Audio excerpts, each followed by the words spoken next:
You're listening to Skeptoid. I'm Brian Dunning from Skeptoid.com. The Miracle of Ethanol. Once again, I'm going to be politically incorrect and point my skeptical eye at something that comes from nature. Ethanol. Ethanol, largely produced from corn in the United States, but also able to be produced from a variety of other organic substances, is increasingly being offered as the alternative fuel of choice for drivers. I'd like to start off by beating my detractors to the punch. Since I'm going to criticize ethanol in this episode, I'm going to be called all sorts of names, but mainly I'm going to be accused of being on the payroll of the big oil companies who are afraid of losing business to nature's wonder fuel. So yes, I'm a corporate stooge, and I'm secretly getting big bucks under the table for doing this podcast. Okay? I get it. Save your breath. There's a tendency when discussing alternative fuels for cars to only look at the tank-to-wheel part of the equation. Tank-to-wheel refers to the part of the fuel cycle involving the burning of the fuel in the engine to drive the wheels. Pump-to-tank refers to the infrastructure needed to deliver the fuel to your car. Well-to-pump refers to the whole process of creating the fuel, regardless of where it comes from, and delivering it to your local gas station. Well-to-wheel is the term that covers the entire process, from the original drilling of the oil to the rubber meeting the road. Whenever you're discussing an alternative fuel, you should always consider all these parts of the process, especially the overall well-to-wheel view. For example, hydrogen is fantastic when you only consider the tank-to-wheel portion. Unfortunately, creating the hydrogen in the first place, during the well-to-pump stage, is expensive and generally a net loss of energy, and the infrastructure to deliver the hydrogen to your car in the pump-to-tank stage is non-existent. Ethanol's major problems come in its well-to-pump phase. The University of Minnesota has concluded that if we converted all the corn we're already growing into ethanol, it would meet only 12% of our gasoline demand. Plus, we're already using the corn we're already growing, so we need to plant more corn to make ethanol. This means more fertilizer, more pesticides, and more international harvesters. All of those things use fossil fuels, produce waste, and increase greenhouse gases. Growing more corn takes more water, usually in areas where everyone's already fighting over water rights. In Brazil, they make ethanol from sugar instead of corn, which makes their equation work better because they have a natural overabundance of sugarcane.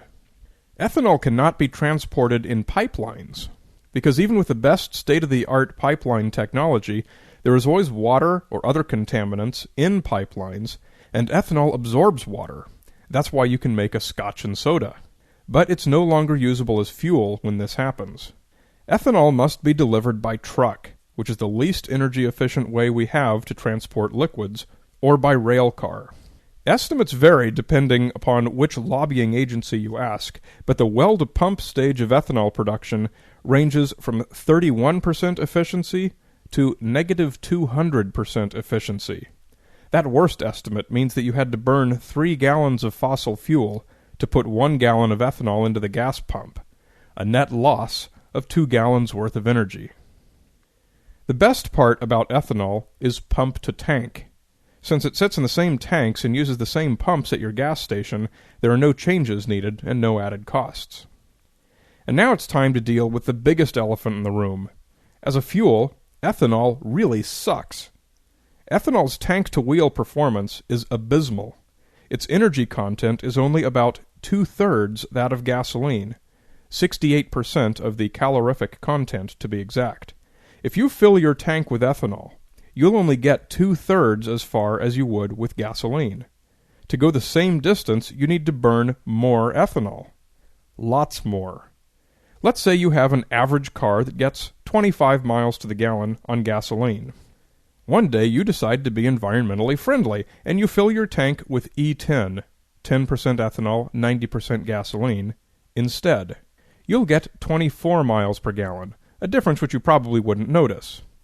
But let's say that next week you go down the street to where they sell E85, 85% ethanol, 15% gasoline. That same car is now only going to give you 18 miles per gallon. That's a big drop from 25. Please, if you're going to use E85 on the premise of helping the environment, take the trouble to look up the numbers, and then decide if this is the best way to meet your goal.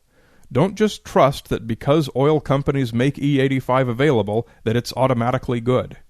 You will need to burn 137% as much E85 to go the same distance as you would on gasoline. So why is ethanol so popular? Why does the Indy Racing League use it? Is it to reduce our dependence on oil from the Middle East? Since only a small minority of our oil comes from the Middle East, that doesn't seem like it could be the whole reason. I'd like to relate a short personal story that I think reflects a lot of the pro-ethanol support. A few years ago I went to my 20th high school reunion, and while there I talked with a former classmate whose job was to lobby cities and other fleet operators to switch to ethanol-burning buses and cars. By chance I'd just read an article discussing these well-to-wheel ratios, and asked her about it. Before the sentence was halfway out of my mouth, she saw it coming and put up a hand to silence me, and then flew off the handle on a rabid anti-government, anti-American, anti-Western tirade about how capitalism is the cause of all famine and wars, that anyone who earns over $40,000 a year should be taxed over 100%, and that corporations are not defined in the Constitution and are thus illegal. Now, obviously it's a straw man argument for me to bring this up, as nothing she had to say was coherent or even relevant to the topic of ethanol. But I did find it interesting that these were the motivations of at least one professional ethanol lobbyist. I do not believe that she even understood the term well-to-wheel. But there is more refined support for ethanol out there. Much of the real reason that political candidates are on its bandwagon is economic. Ethanol can be produced more cheaply than gasoline. It's subsidized by the federal government at 51 cents per gallon, and it's exempt from the federal gasoline tax. It makes more financial sense for oil companies to sell ethanol when they can. Ethanol's popularity has little to do with environmental friendliness or improved fuel economy, and more to do with economics and square state politics. Next time you hear Mitt Romney or Hillary Clinton espousing the production of ethanol, listen to hear if you're being given the whole story or just another political soundbite. Bottom line, keep working on true next-generation fuel and power systems. Don't waste time, energy, and money on ethanol. You're listening to Skeptoid. I'm Brian Dunning from Skeptoid.com.